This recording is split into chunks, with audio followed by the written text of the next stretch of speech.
네, 안녕하세요. 저는 좀 전에 소개받은 민수영입니다. 자기소개하라 그래서 저는 경기대학 교수입니다. 네. 오늘 제가 여기 오면서 사실 이 과제 주제 발표를 받았을 때 어떤 얘기를 해야 될까 근데 상당히 아까도 우리 남인수 의원님 말씀하셨듯이 되게 많은 토론회가 있었어요. 그래서 그 토론회 쟁점들을 많은 분들이 잘 알고 계십니다. 그런데 그럼 제가 무슨 얘기를 할 수 있을까? 뭐 차별화가 뭘까 생각을 하다가 차별화 중에 하나는 글을 PPT로 안 만들고 날줄로 만들어 보자. 그게 하나였어요. 그래서 제가 그냥 정말 소논문 쓰듯이 썼고요. 그래서 상당히 많은 자료들을 소개를 했고 그다음에 두 번째는 그럼에도 불구하고 제가 가진 생각이 약간 다른 게 있는데 어떻게 보면은 다른 사람 발표가 안 됐던 아이디어 있을 것 같아요.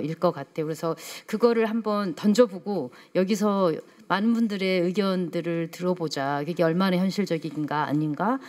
그리고 어떻게 보면 저의 오늘의 목표는 쟁점을 조금 더 부각시키는 것. 그래서 다양한 아이디어들이 앞으로 더 많이 활성화되기를 바라는 마음으로 제가 오늘 발제를 하겠습니다. 오늘 발제 순서는 지역사회 통합돌봄 도입 배경하고 제가 여러분들 날줄이지만 오늘 발표는 PPT로 하겠습니다. 제가 PPT는 만들었습니다. 그래서 너무 걱정 안 하셔도 돼요. 그다음에 통합돌봄 정책 경과랑 그다음 세 번째는 통합돌봄 지원법에서 요구되는 지자체 역할과 쟁점 그리고 네 번째 마지막으로는 제가 생각하는 대안의 모색들을 얘기하고자 합니다. 처음에 이 과제를 받았을 때 지방자치단체 역할이 무엇이냐라고 과제를 받다 보니까 제가 이 부분에서 공공 영역의 사회복지사 역할만을 초점화되는 게 좀 한계가 있었어요. 그래서 그렇지만 중간에 조직과 인력의 이슈가 지방자치단체에서 가장 중요하기 때문에 그 조직과 인력 거기에 따른 예산에 대한 쟁점들을 조금 말씀을 곁들여서 같이 하겠습니다. 도입 배경하고 정책 경과는 다들 아시니까 금방 훅 넘어가겠습니다. 이게 될까요? 네. 네. 법이 도입됐다 아실 것이고 그다음에 통합돌봄 지원법에서는 결국은 자신이 익숙하게 정든 곳에서 건강을 유지하며 최대한 오랫동안 살도록 지원하는 서비스의 공급 체계이지 않을까 제 나름의 그런 정의를 해봤고요. 사실 AIP 요구는 계속 있습니다.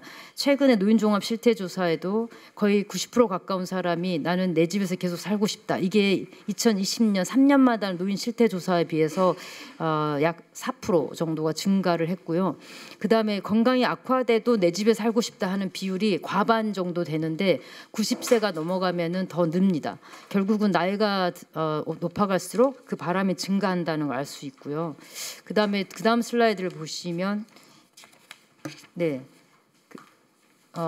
그런 다음에 이제 보면은 또 계속해서 지역에서 살고 싶어 하는 욕구를 알 수가 있는데 실제로 연구에 의하면 또 요양원에 요양병원 입소한 필요 노인이 약 15%에 불과하다. 대부분의 노인은 나와서 할 수 있을 정도이다.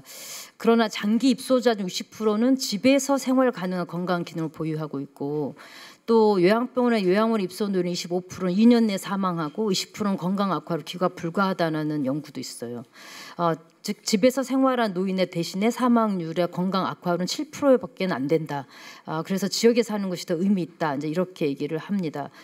최근에 이제 간병살인으로 그러한 연구들도 나와 있고 이런 간병살인이 정말로 많은 사망 여러 가지 극단적인 선택들을 보여주는 현상이 나와 있고요. 그럼에도 불구하고 이렇게 많은 사람들이 지역에 살고 싶어하지만 가족 돌봄 부담이 굉장히 크고 그런 이제 통계들도 있고요. 최근에 연구도 나와 있고 그리고 이 반면에 또 이 보사연에서 나온 연구에 의하면 2026년에 되면은 요양보호사 수가 총 11만 6천 명이 부족하다라는 통계도 나와 있습니다. 이만큼 지역에 살고 싶어 하지만 그러나 살 수 없도록 만드는 것이 있고 그다음에 그만큼 공급이 부족하다 이러한 얘기들도 있습니다. 그다음 페이지 근데 이거 관련돼서 이제 그동안 우리 한국 사회가 지역사회 통합돌봄 정책을 펼쳐왔고 저는 크게 이거를 이제 한 3개의 기로 나눠봤는데요.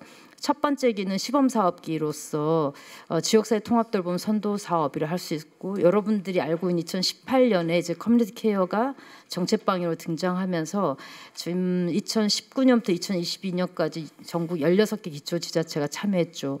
그러다 2기에는 2기 시범사업기는 이제 의료돌봄 통합지원 시범사업이라 할 수 있고요. 약 100여 개가 지금 기초지자체가 참여를 한다고 이제 발표가 됐습니다.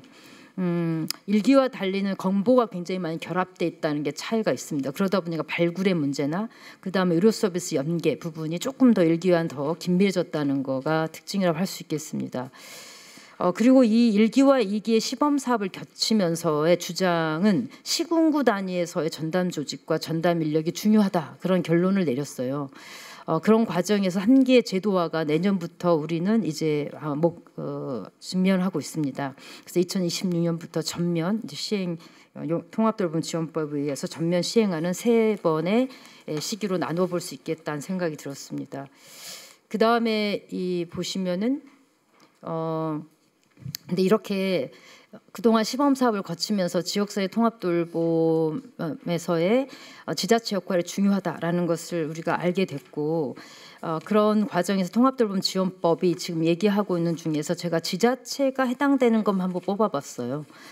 그랬더니 제2장, 3장, 4장, 5장, 6장에 걸쳐서 광역지자체와 기초지자체가 해야 될 역할이 쭉 있더라고요.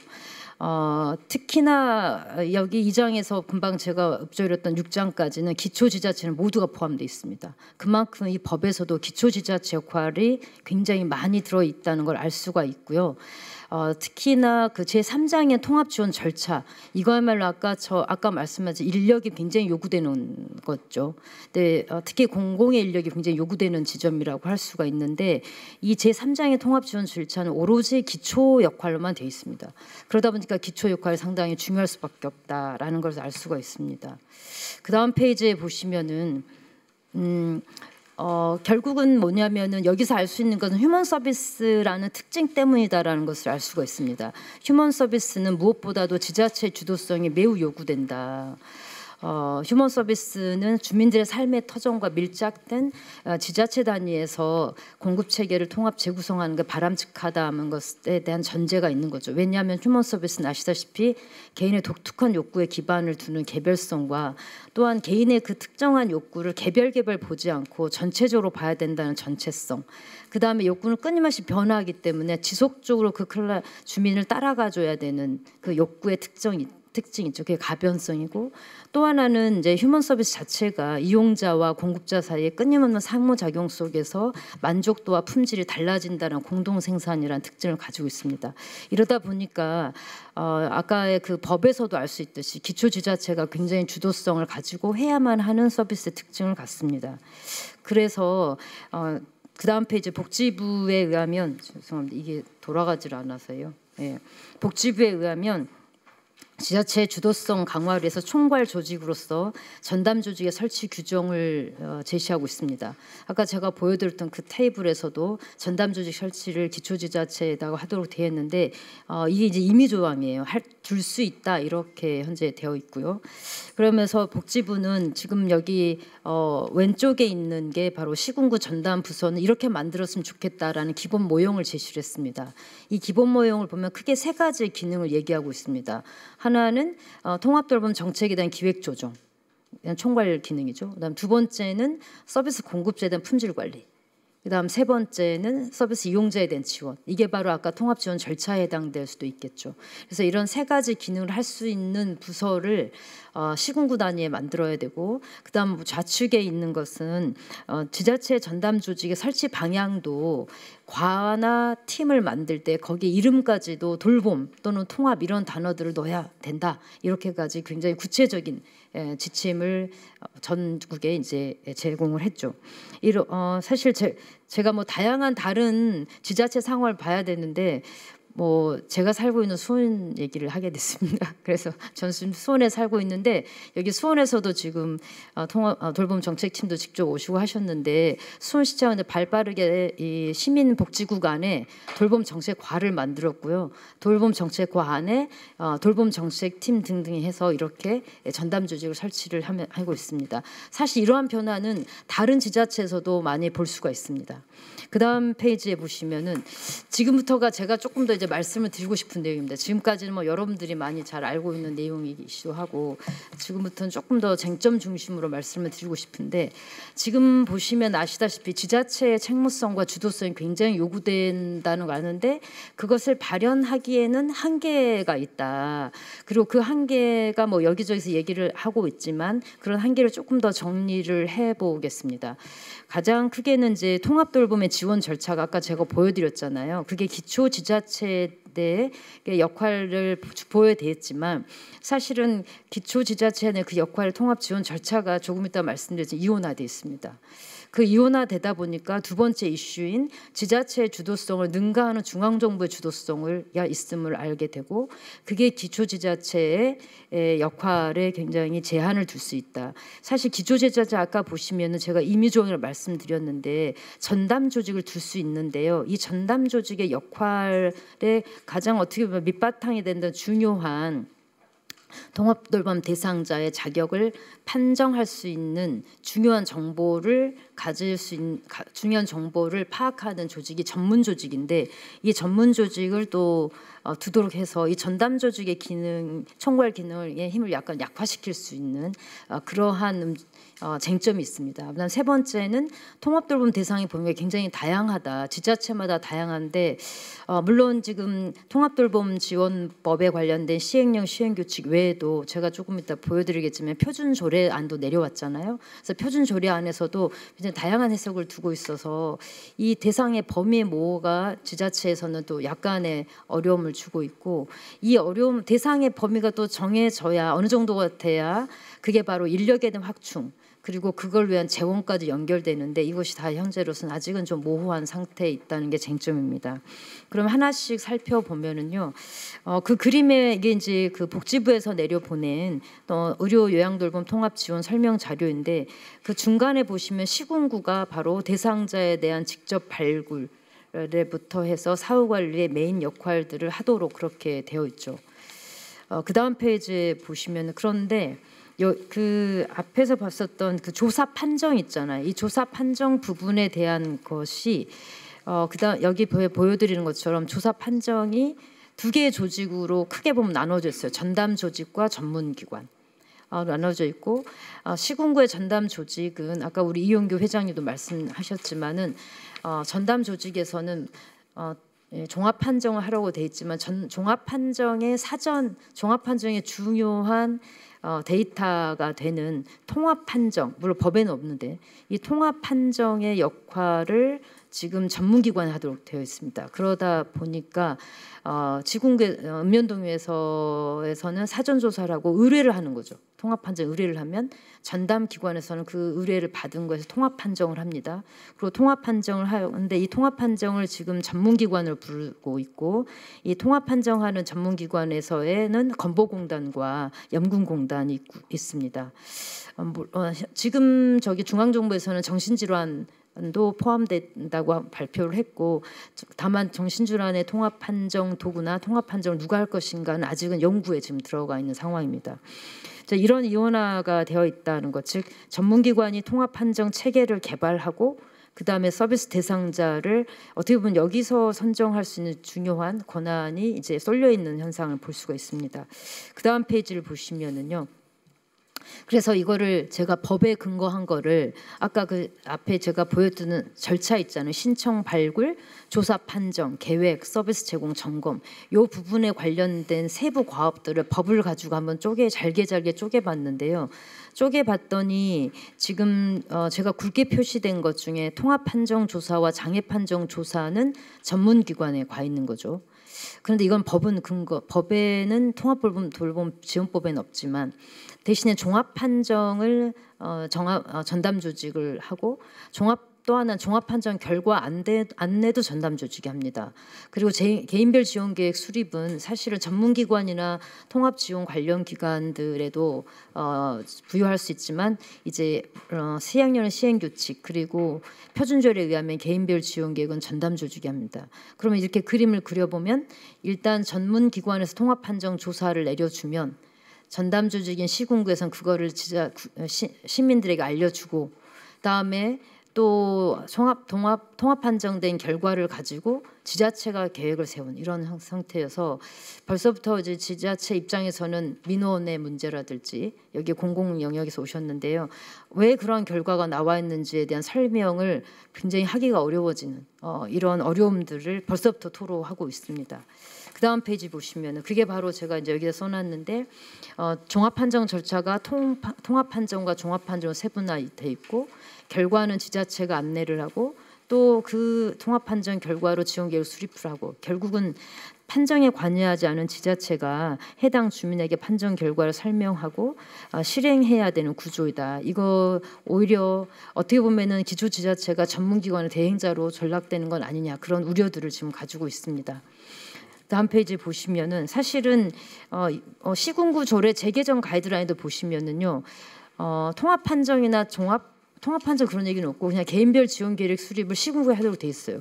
그러니까 통합돌봄 지원법은 개인별 지원 계획 수립을 뭐 여러 주체에 줬겠지만 그러나 시군구 조례 재개정 가이드라인은 개인별 지원 계획은 시군구의 책임이 돼 있고 결국 조사 판정 과정에 대한 기초지자체 역할은 여기에 시군구 가이드는 없다. 전문기관으로부터 통보된 판정 결과를 바탕으로 사후 결정하는 것을 종합 판정으로 부르는 거죠. 그 사후 결정 어디서 하냐면은 시군구에서 통합 지원 회의를 해요. 근데 거기 보니까 그 조례 재개정 가이드라인에 통합 지원의 참석 수당 지급은 시군구 조례에 근거하더라고요. 시군구가 돈을 마련해야 될 것 같습니다. 네.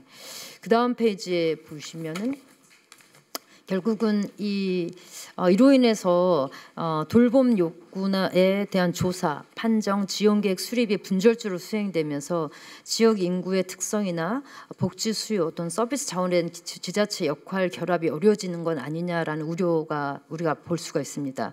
이런 우려는 예를 하나는 개인별 저해다.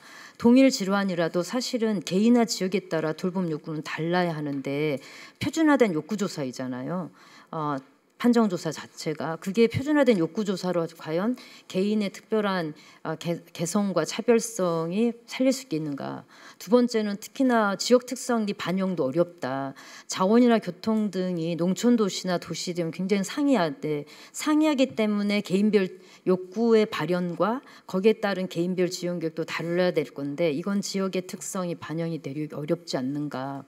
또한 세 번째는 무엇보다 휴먼 서비스 연속성을 저해할 수 있다.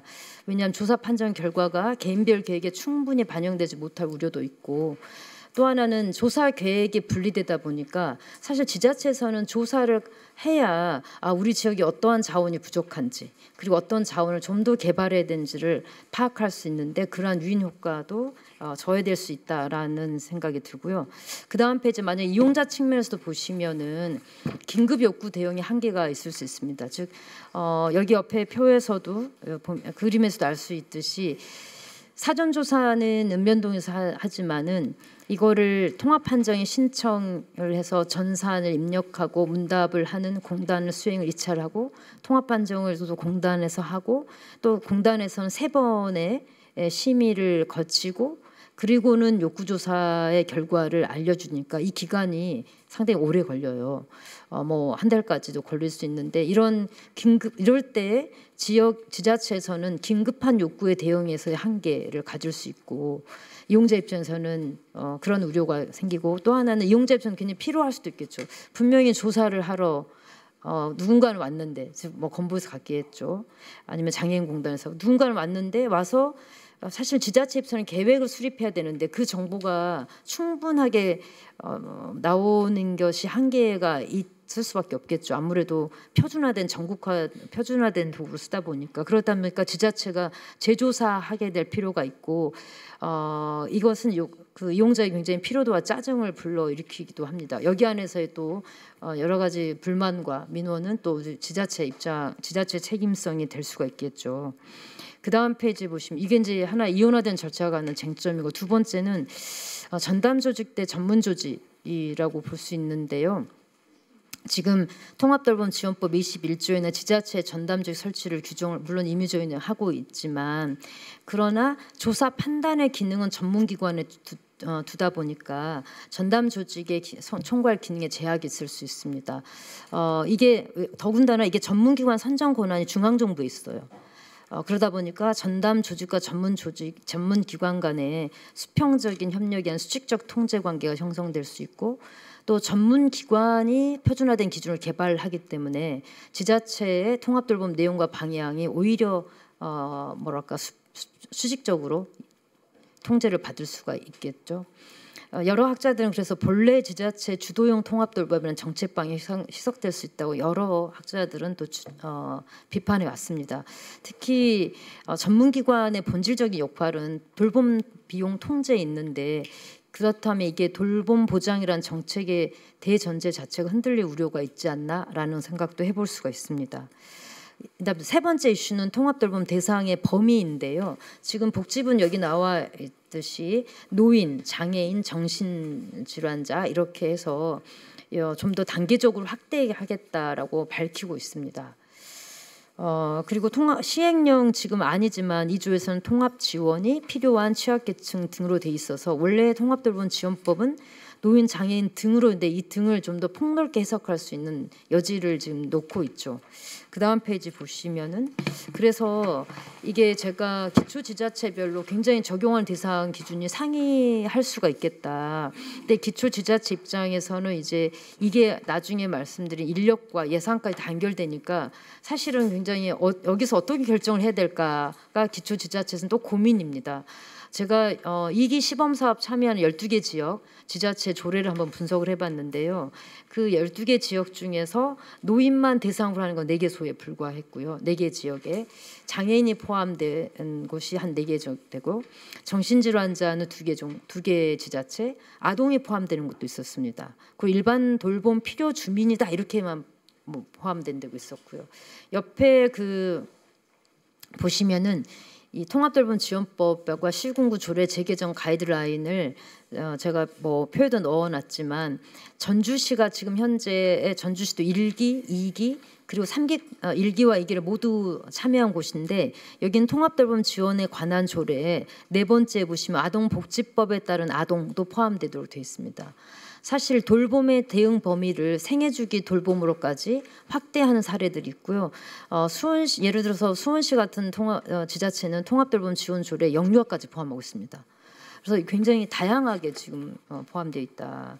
그 다음 페이지 보시면은 그리고 네 번째는 인력의 문제입니다. 아까 무엇보다 휴먼 서비스이기 때문에 이거는 사람이 만나서 해야 되는 건데, 지금 통합돌봄 수행 인력에 대한 구체적 계획은 미발표 상태라고 볼 수 있습니다. 다만 시행령 안에는 전담 조직, 보건소, 읍면동에 지원 담당 인력을 의무 배치해라 이렇게 되어 있고요. 그다음에 전담 조직에 공무원 이렇게 아니라 전담 지원 담당 인력인데 거기에 민간 전문 인력 배치, 이건 의무 규정이지만 이렇게 돼 있어요.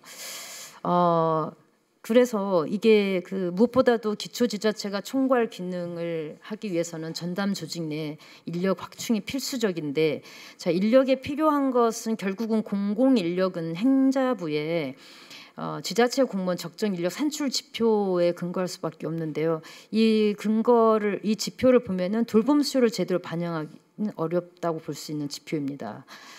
이에 지금 여기 한국사회복지연대에서도 오셨는데, 한국사회복지연대에서 올해는 뭐라고 제안을 했냐면, 돌봄 수요가 높은 노인은 전체 인구 약 15%라고 판단을 했을 때 인구 5만 명당 약 30명의 사회복지 전담 공무원을 확보해야 된다. 이렇게까지 주장하고 있습니다. 그래서 그만큼 굉장히 인력 확충이 중요하고, 무엇보다도 사실은 저는 인력이 되면 그냥 어떤 일은 돌아가는 것 같아요. 이게 정말 우리에게 굉장히 중요한 이슈라는 생각이 듭니다.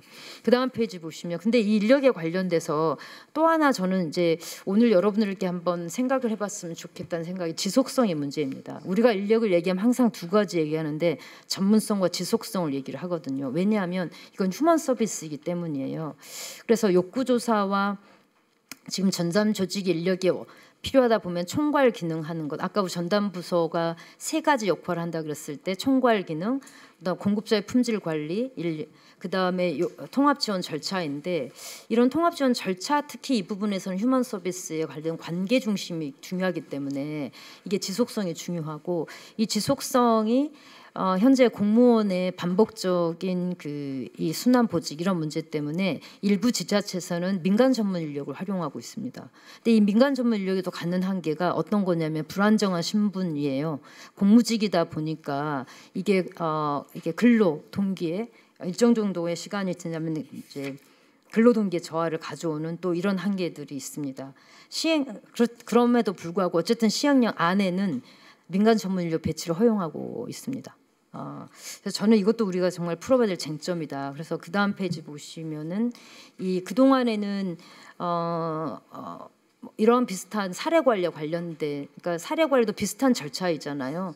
사례 관리라는 게 비정령 서비스를 민간 전문 인력에 주로 활용해서 담당해 왔어요. 근데 지금 공공조직 내 사례 관리 업무를 보면 공공조직 내에 다른 업무들이 너무나 많기 때문에 사례 관리 업무가 어렵고 복잡하고 티 안 나서 후순위에 밀린다. 또는 이게 희망복지 지원단의 운영에도 불구하고 읍면동 단위에서 현장성과 전문성들에서는 여전히 한계가 있다.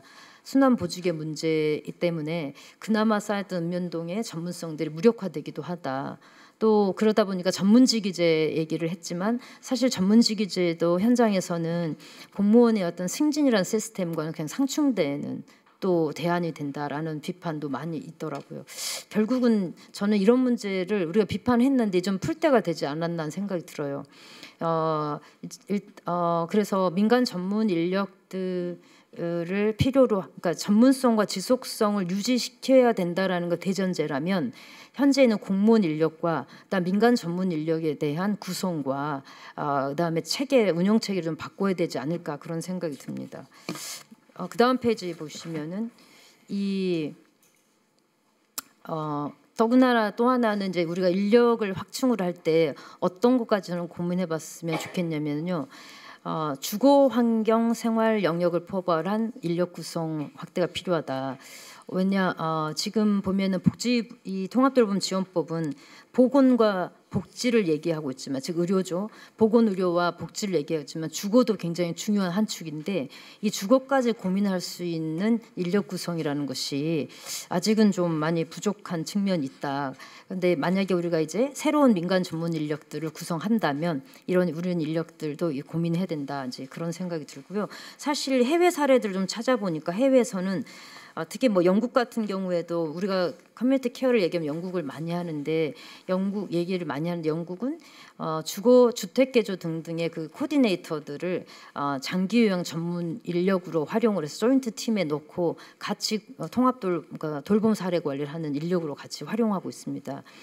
아무래도 이제 지역에 산다라는 것은 주택 개조의 수요가 굉장히 높아질 수밖에 없고 지역에 살기 어렵더라도 지역에 오래 살려 그러면은 뭐 지원주택이라는 이러한 다양한 주택에 대한 형태들에 대해서 고민하고 그거를 욕구 사정에서 연결시켜야 하는 노력도 필요하기 때문에 이러한 그 인력의 확충 계획이 필요하겠다라는 생각이 듭니다. 그 다음 페이지 보시면은 그 다음에 마지막으로는 재원의 문제인데요. 제목이 잘못됐는데요. 통합돌봄 재원 확충 계획이 모호하다는 건데요.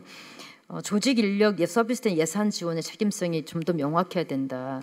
몇 년 전 자료에 의하면 그 한 2년 한 3년 전에 그 지방 재정 자립도와 관련돼서 지방 재정 자립도의 격차가 굉장히 확대되고 있고 또 평균 그 자체적으로 추진 가능한 예산 있잖아요. 그러니까 우리가 사실 매칭 펀드로 지자체가 다 나가면은 지자체 자체적으로 쓸 수 있는 한 평균 7% 남는다 그래요. 그리고 자치구는 약 2%. 사실은 뭔가를 해볼 수 없는데 저 돈으로 다 복지만 쓸 수 없잖아요. 또 다양한 다른 다양한 다른 영역에도 우리가 지자체 입장에는 돈을 쓸 수밖에 없고 그래서 점점 재정 분권이 중요해진다라는 생각이 들고요. 학자들은 계속 얘기해와야죠. 보편교육은 중앙정부, 지역특화 서비스는 지방정부가 담당하는 적절하지 않느냐. 근데 이것을 지금 이 시점에서 정말로 구체적으로 조금이라도 노력하지 않는다면 앞으로 통합돌봄은 사실 그냥 유명무실해지겠다는 생각이 들어요. 그럼에도 불구하고 기초지자체 현실을 보면 최근에 그 통합돌봄의 시범 사업을 했던 곳에서 한 예를 들면 처음에 2019년부터 2022년까지 약 25억 원 정도 예산이 들었는데 점점 그게 줄어가지고요. 올해는 11.4억 정도, 즉 매칭 펀드가 주는 거죠. 즉 국비가 감소하면 전체 사업이 축소되고 서비스 연계가 부족해지고 주민의 욕구가 이거 죄송합니다. 충족되지 않은 그런 현상이 됩니다. 이거.